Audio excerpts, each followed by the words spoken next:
नहीं, पूरे देश को मनाना चाहिए। एक ऐसे इंसान जिन्होंने देश विदेश में पूरे भारत का नाम रोशन किया और भारत से बाहर भी उन्होंने अपनी टीचिंग्स को अपनी फैलाया और यहाँ हमारे देश में सिर्फ जातिवाद की वजह से एक कम्युनिटी का नेता बना दिया है।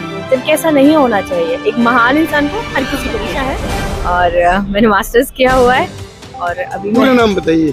पूरा नाम पूरा नाम अभी तो मेरा नाम चेंज हो गया। पहला नाम जानना है। पहला नाम क्या था? पहला मनीषा शर्मा था, अभी मनीषा गौतम हो गया है। जो शर्मा से गौतम बने, जो इसका जो सफर रहा वो कैसा रहा?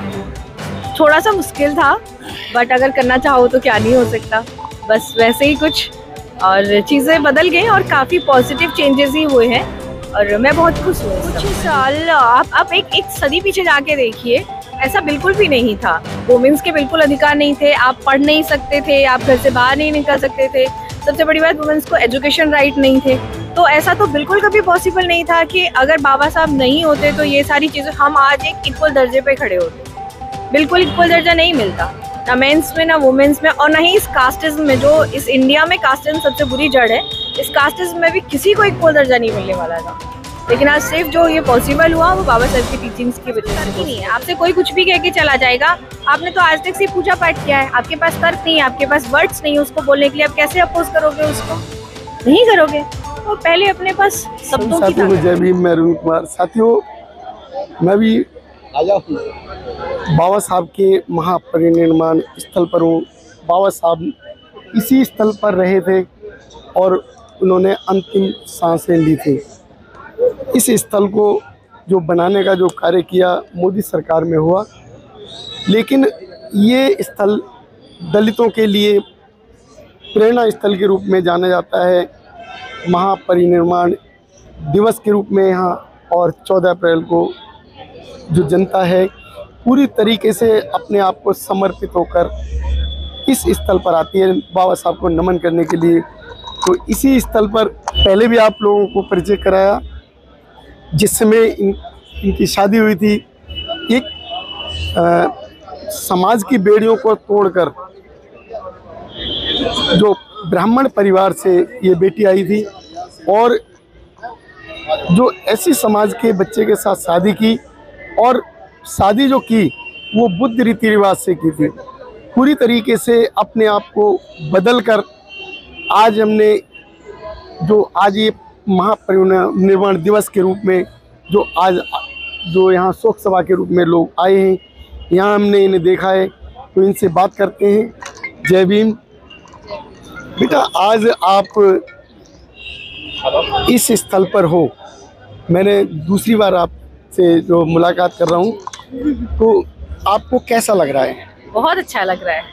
पहले तो मैं कभी नहीं आई थी यहाँ पे, अभी मैं सेकेंड टाइम आई हूँ। एक बार अपने हस्बैंड के साथ आई थी और एक बार अपने मदर इन लॉ और फादर इन लॉज के साथ आई हूँ। बहुत अच्छा लग रहा है यहाँ के। तो ये आज का जो एक शोक सभा है, क्योंकि इस दिन हम जो लोग महसूस करते हैं कि इस कार्यक्रम को केवल दलित ही मनाता है, क्या ये दलित मनाए या पूरा देश मनाए? आपका क्या विचार है? नहीं, पूरे देश को मनाना चाहिए।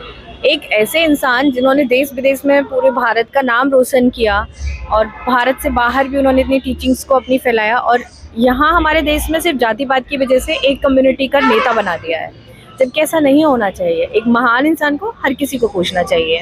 ये जो पब्लिक है, पब्लिक जब आपने एक कम्युनिटी के लिए नहीं सभी लोगों के लिए बात की, तो इस जनता को, देखने वाले दर्शकों को अपना परिचय दीजिए। मेरा नाम मनीषा है और मैंने मास्टर्स किया हुआ है और अभी पूरा नाम बताइए। पूरा नाम पूरा नाम अभी तो मेरा नाम चेंज हो गया। पहला नाम जानना है। पहला नाम क्या था? पहला मनीषा शर्मा था, अभी मनीषा गौतम हो गया है। तो अभी आप जो शर्मा से गौतम बने, जो इसका जो सफर रहा वो कैसा रहा? थोड़ा सा मुश्किल था, बट अगर करना चाहो तो क्या नहीं हो सकता। बस वैसे ही कुछ और चीज़ें बदल गई और काफ़ी पॉजिटिव चेंजेस ही हुए हैं और मैं बहुत खुश हूँ इस सब में। तो ये जो बाबा साहब ने जो एक स्त्रियों को जीवन जीने का जो राइट दिया, क्या ये आपके अगर जीवन में बाबा साहब का जो विचारधारा, बाबा साहब के जो उद्देश्य, बाबा साहब के जो बनाई हुई नीतियाँ अगर नहीं होती तो क्या आप अभी ऐसा जीवन जी सकते थे? नहीं, कभी पॉसिबल नहीं था। आप कुछ साल, आप एक सदी पीछे जाके देखिए, ऐसा बिल्कुल भी नहीं था। वुमेन्स के बिल्कुल अधिकार नहीं थे, आप पढ़ नहीं सकते थे, आप घर से बाहर नहीं निकल सकते थे। सबसे बड़ी बात, वुमेन्स को एजुकेशन राइट नहीं थे। तो ऐसा तो बिल्कुल कभी पॉसिबल नहीं था कि अगर बाबा साहब नहीं होते तो ये सारी चीज़ें, हम आज एक इक्वल दर्जे पे खड़े होते। बिल्कुल इक्वल दर्जा नहीं मिलता, ना मेंस में ना वुमेन्स में, और ना ही इस कास्टिज्म में, जो इस इंडिया में कास्टिज्म सबसे बुरी जड़ है। इस कास्टिज्म में भी किसी को इक्वल दर्जा नहीं मिलने वाला था। लेकिन आज सिर्फ जो ये पॉसिबल हुआ वो बाबा साहब की टीचिंग्स की वजह से पॉसिबल हो पाया। तो आपने बाबा साहब को पढ़ा और अपना जो जीवन, जिसमें आपका जन्म हुआ था एक शर्मा परिवार में, शर्मा परिवार से आप एक वर्मा परिवार में आ गए, तो एक अंबेडकर परिवार में आने के बाद आपने जो कितना जो बाबा साहब के जो विचारधारा है उसको समझा? नहीं, मैं पहले भी काफ़ी पढ़ती थी चीज़ों को, लेकिन डीप मैंने समझा जब मैं अपने हस्बैंड से मिली थी। उसके बाद मैंने चीज़ों को काफ़ी डीप समझा, तो मुझे काफ़ी ठीक लगा था कि नहीं, जो रियलिटी है हमें उसी पे चलना चाहिए, ना कि सिर्फ ख्वाबों में उड़ान बननी चाहिए कि ये पूजा पाठ से सब कुछ बदलने वाला है, ये सारी चीज़ें होने वाली हैं। कुछ नहीं होता। आप सालों साल वो सब करते रहो, कुछ नहीं बदलेगा।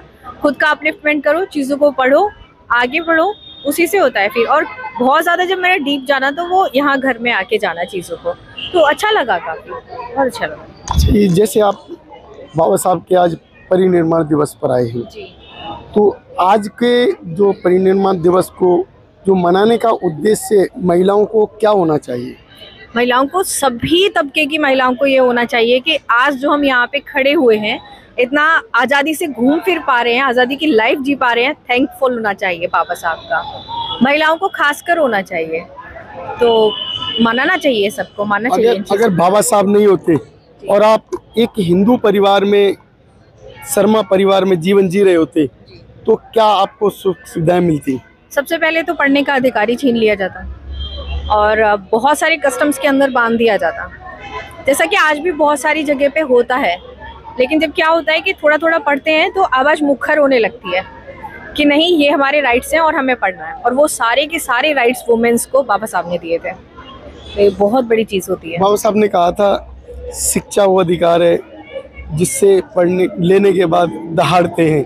तो जो दहाड़ने की जो है, जो शब्द आते हैं, क्या इस आपके जीवन में कहाँ तक वो अहमियत रखते हैं? ये बहुत बड़ी चीज़ है। देखिए, अगर एजुकेशन नहीं है आपके पास और आप चीज़ों को नहीं जानते हो तो आप किसी से बात ही नहीं कर सकते, बोल नहीं सकते। दहाड़ने की बात तो बहुत बड़ी अलग होती है, लेकिन जैसे ही आप चीज़ों को पढ़ लिखते हो, समझते हो, तो एक आवाज़ जो होती है ना, वो खुद ब खुद ऊंची हो जाती है और सेल्फ कॉन्फिडेंस बूस्ट हो जाता है। और यही आज की डेट में देखा जाए ना, यही हो रहा है। गवर्नमेंट स्कूल्स को बंद कर दिया गया है क्योंकि एजुकेशन को अगर फ्री कर देंगे, ज़्यादा से ज़्यादा लोग पढ़ेंगे और सवाल पूछेंगे, और सवाल ऊपर बैठे हुए लोगों को पसंद नहीं, इसीलिए सबसे ज़्यादा स्कूल्स को बंद किया जा रहा है। जबकि एक सभ्य समाज, एक सभ्य देश तभी बनता है जब आप एजुकेशन को, हॉस्पिटल्स को, ट्रेवल को फ्री करो, चीज़ों को कम से कम उसमें दो, लोगों को प्रोवाइड करो। पर यहाँ ऐसा कुछ भी नहीं हो रहा है, बल्कि एक दबाया जा रहा है जो कि संविधान में कहीं भी मेंशन नहीं है, कहीं भी मेंशन नहीं है। तो एक तरीके से देखा जाए तो बहुत सारी चीज़ों का हनन भी किया जा रहा है यहाँ पे। तो आपके जो जीवन में संविधान का महत्व है, मानते हैं, तो क्या ये और समाज की लड़कियां हैं, महिलाएं हैं, वो क्यों नहीं समझ पा रही इस बात? दुर्भाग्य बोल सकते हैं उनका, या बोल सकते हैं कि वो उस चीज़ को उतना कास्टिज्म से अलग होके, उस चीज़ से अलग होके नहीं जानना चाह रहे हैं।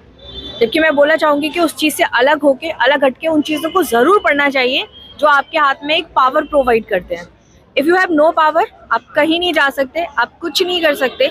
जब तक आपका ब्रेन अपलिफ्ट नहीं होगा, आप कुछ नहीं कर सकते। और ब्रेन अपलिफ्ट तभी होगा जब अपने आप राइट्स को जानोगे, और वो सारे के सारे राइट्स जो दिए गए हैं वो सिर्फ बाबा साहब के द्वारा दिए गए। अच्छा बेटा, एक बात और बताइए, जो पहले का जो जीवन था आपका, पूजा पाठ करते थे, और आज का जो जीवन है, जो कि आप पूजा पाठ रहित परिवार में आए हैं, अभी पूजा पाठ करते हैं क्या?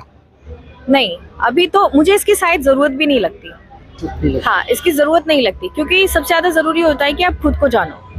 देखिए, आप सालों साल मंदिर में बैठ के लोटा ढालते रहो, कुछ नहीं होगा। आप बाहर निकल के किसी को पीट रहे हो, उल्टी सीधी गालियां दे रहे हो, आपके पास वो विचार ही नहीं है, तो उस सालों साल मंदिर में बैठने का क्या फायदा हुआ। वहीं अगर आप एक अच्छी शिक्षा लो, बिल्कुल पूजा पाठ मत करो और एक सभ्य नागरिक बन के समाज में निकलो, तो आप सोच सकते हो कि आपकी इज्जत भी होगी, आपके पास काम भी होगा, लोग आपको पूछेंगे भी। तो क्या अच्छा हुआ। बेस्ट है कि आप वो सब ना करके स्वयं के अपलिफ्टमेंट पे ध्यान दो, चाहे वो आप कैसे भी करो। और सबसे अच्छा तरीका सिर्फ यही है, खुद को एजुकेट करो। एजुकेशन देने का जो राइट दिया स्त्रियों को, बच्चियों को, वो बाबा साहब ने दिया।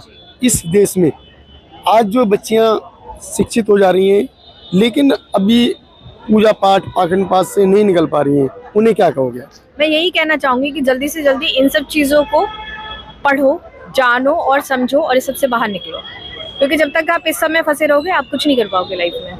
बहुत पीछे पीछे पीछे चलते चले जाओगे और बहुत से आपके घर परिवार में ऐसे लोग मिल जाएंगे जो आपकी खुद की पैर खींच के आपको नीचे गिरा देंगे। एक जो केकड़े वाली कहानी आती है ना, एक डब्बे में 4-5 केकड़े बंद कर दो, एक एक को गिराता है, एक एक को गिराता है, वैसे ही पूरी लाइफ टाइम तक चलता रहेगा। आप उससे कभी नहीं निकल पाओगे अगर आप इस सब में फंसे रह गए तो। अच्छा बेटा, मैं एक जाति एक धर्म की नहीं कह रहा हूँ, पूरे देश की महिलाओं और बच्चियों के लिए मैं जानना चाहता हूँ कि जो बाबा साहब ने उन्हें जीने का हक दिया, उन महिलाओं को, उन बच्चियों को पूजा पाठ रहित जीवन जीने के लिए क्या कहना चाहोगे? यही कहना चाहूंगी कि देखिए, पूजा पाठ उतना ज़रूरी नहीं होता है। अगर आप दिन रात पूजा पाठ कर रहे हो, अगेन मैं वही चीज़ दोहराऊंगी, अगर आप दिन रात पूजा पाठ कर रहे हो, आपके विचार सही नहीं है, आप एक सही इंसान नहीं हो, सभ्य समाज में निकलने के लायक नहीं हो, किसी के सामने खड़े होकर आप बात नहीं कर सकते, क्या फ़ायदा हुआ? आप बताइए। घूंघट में रहते थे, बिल्कुल कोई फायदा ही नहीं हुआ ना। 4 दीवारी के अंदर रहते थे। आप अगर देखिए, मान के चलिए आपके पास कोई तर्क ही नहीं है, आपसे कोई कुछ भी कह के चला जाएगा, आपने तो आज तक सिर्फ पूजा पाठ किया है, आपके पास तर्क नहीं है, आपके पास वर्ड्स नहीं है उसको बोलने के लिए, आप कैसे अपोज करोगे उसको? नहीं करोगे। तो पहले अपने पास शब्दों की ताकत लाइए। आप अपनी शिक्षा के बारे में क्या कहोगे?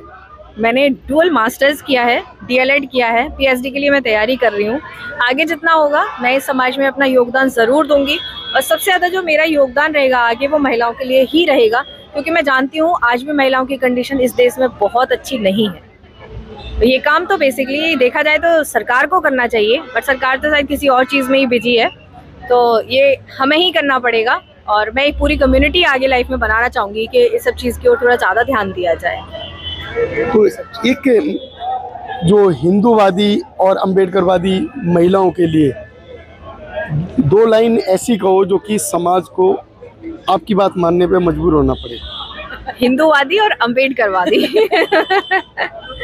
देखिए, मैं यही बोलना चाहूँगी, अगेन मैं यही बोलना चाहूँगी, सेल्फ एजुकेट करो, बस शिक्षित रहे, बस सेल्फ एजुकेट। तो ये बेटी वो बेटी है जिसने समाज की बेड़ियां तोड़ी और अपनी शादी एक बुद्धिस्ट परिवार में की, बुद्धिस्ट रीति रिवाज से की और आज एक बुद्धिस्ट रूप से जीवन जी रही है, पूजा पाठ छोड़ चुकी है। क्या समाज को इनकी बातों से सीख लेनी चाहिए? तो आपको इस वीडियो में जो भी अच्छा लगे वो कमेंट करें, वीडियो लाइक करें, शेयर करें, हमारे चैनल को सब्सक्राइब करें। धन्यवाद। नमो बुद्धाय, जय भीम। नमो बुद्धाय, जय भीम।